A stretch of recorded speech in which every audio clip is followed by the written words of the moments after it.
xildhibaanada sharafta leh dhammaan wasiirada madax urureedyada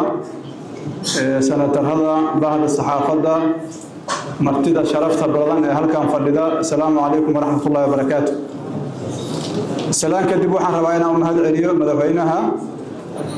Axmed madaxweynaha Jubbaland dowladdiisa iyo shacabkiisa uga mahad celiyo soo dhaweynta diiran iyo qabashada shirkan qiimiga iyo qaayaha leh oo la wada sugaayay waxaan aad raali uga nahay ka soo qaybgalka shirkan anagoo og marxaladihii la soo dhaafay reer Jubbaland qaybta ay ku lahaayeen dowlad dhiska intaas markii aan ka gudbo mahad celin waxaan rabaa inaan wax yar dul istaago aayad wasiir carab oo u akhriyan rabaa hal meel inaan ka istaago والذين استجابوا لربهم وأقاموا الصلاة وأمرهم شورى بينهم وأمرهم شورى بس أربعين دول استاغ وأمرهم مرك إله الله سبحانه وتعالى صلاة لغما وضو صونك لغما وضو زكاة لغما وضو waxaa laga wadaa adduunyadooda waxa ilaahay tilmaamay quraanka ku tilmaamayeen waa wax weyn waa sidaan oo kale markay u murugto sifaadka lagu yaqaano dadka mu'miniinta waa tashadaan waa shuurayaan marka halkan waxaan u fadhino tala Soomaaliyeed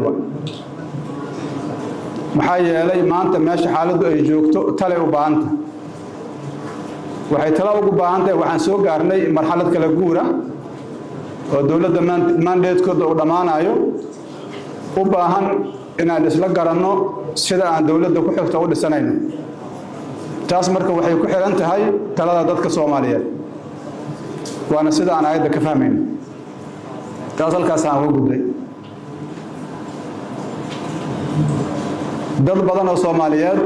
runtii waxay jeclaan lahaayeen maanta dawladnimadu meesha hadda ay joogto meel ka fiican inay joogto laakiin ma suura gelin waxa ilaahay mahadiisa in dadka inta ugu badan ay dareensan yihiin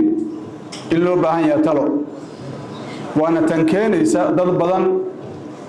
oo qiimo iyo qaayala inay maanta Jubbaland ku sugan yihiin magaalada Kismaayo si ay talada uga qayb qaataan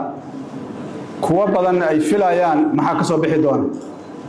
waxaan rabaa marka inaan cadeeyo marka ugu horeysa halkan waxa ka soo baxaya waa talo Soomaaliyeed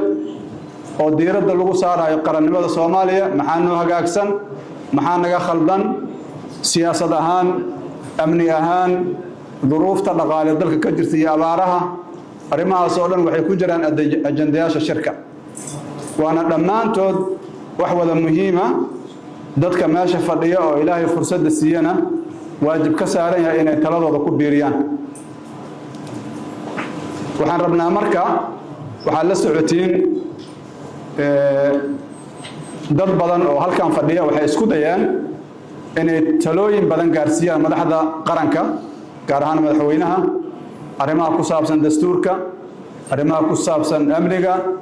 arrimaha ku saabsan doorashooyinka arrimaha ku saabsan wadajirka ummadda Soomaaliyeed arrimahaasi kuma soo dhamaanin guul waana sababta keenta maanta in halkan fadhino waxaan rajaynaynaa marka talatii ka ballaaran inay ka soo baxdo meeshaan taas oo aan rabno inay xaqiijiso in isbeddelku uu noqdo isbeddel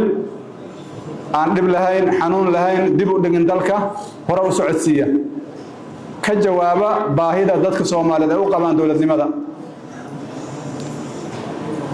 safarkan dawladnimada waxaa lagu soo jiraa 35 sano taqriiban intaasna waxaa lagu soo caalamaalay talo carto imbagaati iyo meel kastoo la tagay waxaa lagu soo caalamaalay talo haddana taladii taaganta waxaa nasiib darro ah marka madaxweynaha dalka oo intaas goobjoog soo ahay oo shirarkaas qaybo ka mid ah goobjoog soo ahay inuu maanta dhagaha ka furaysto talada dadka Soomaaliyeed dadka waxgaradka ah siyaasiyiinta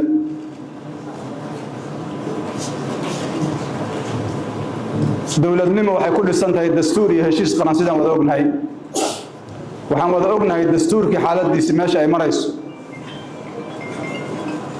أسبابتا كانت الدستور كإن لبدلنا وإن لهلو حنان قعن مروجسة وعن حلالهين ولغو جوغ حكمك taas umadaani haday aqbalayso maanta xaaladdu sidan ma ahaateen marka waxaan rabnaa inaan uga digno madaxda qaranka inay ka soo laabtaan aragtidaas u soo laabtaan wanaaga dawladnimada wadajirka ummadda Soomaaliyeed oo kow ayaga mas'uuliyadooda ah sida madaxweyne Axmed oo sheegay madaxweyne annaga wax shakhsiyan naga ma dhaxeeyaan dhammaanteen waxaan nagala dhaxeeya shaqo qaran mas'uuliyiin aan shaqo soo ahayn xildhibaan aan nahay waxaan ku jirnaa baarlamaanka waxaan aragnaa khaladaadka dawladda maalin walba ay galayso waxa ugu dambeeya oo hadda ka socda magaalada Muqdisho oo lagu sheego doorasho ayaan xogaal u wadanahay وجعلالها المانت مقالة مقدشو دورة شحرة أو حلالة أو قفية عضا إن لقبت لكن وحان نصيب دراء مقع مقالة إن الحماية دورة شدي لوهم وينان لقلوعيي ما أنت نقرأ عاردي سدتك الوقراي تاس دتك وحي كفو قينيسا دولة نمدا وحي علامة سؤال قلنيسا waxyaabo fara badan oo ummadda Soomaaliyeed ay ka soo fiyoobaan ay ka soo bogsanayeen arrin fiican ma aha maadaama laga dhawaajiyay arrinta dastuurka waxa fadhiya halkaas nin odaya oo wada taqaaniin oo madaxweyne Faroole la yiraahdo aniga aqoon uma lahayn waxaan isku baranay dawladnimada madaxaan isla galnay laakiin waxay ku soo dhamaatay inaan wada fariisano oo dastuur meesha ka soo baxo dad badan ay ugu eedeeya waxaan aaminsanahay aniga maanta hadii wax lagu amaano ay jiraan inay ahaaday in lagu amaano meesha aan iskala soo bilaabnay iyo meesha aan ku dhameeyno ah maanta inaan nahay dad family friends aan waxaan hubaa Soomaaliya inaysan colaad u baahnayn in la heshiiyo oo dastuur la soo saaro waa guul ummadda Soomaaliyeed u soo hoyatay mar haddii dastuurka uu ka yimiday wada hadal iyo isu tanaasul iyo isu galaasho taas muhiim ah inaan xoojino taas waa fariinta aan dirayna annaga taas waa tan aan rabnaa in doorashada lagu gaaro waxaan rabnaa meesha inay ka soo baxaan wax ummadda Soomaaliyeed ku faanto ku diirsato xanuunka maanta ay uga bogsoodaan aad iyo aad u mahadsantiin. Assalaamu calaykum waraxmatullaahi wabarakaatuh.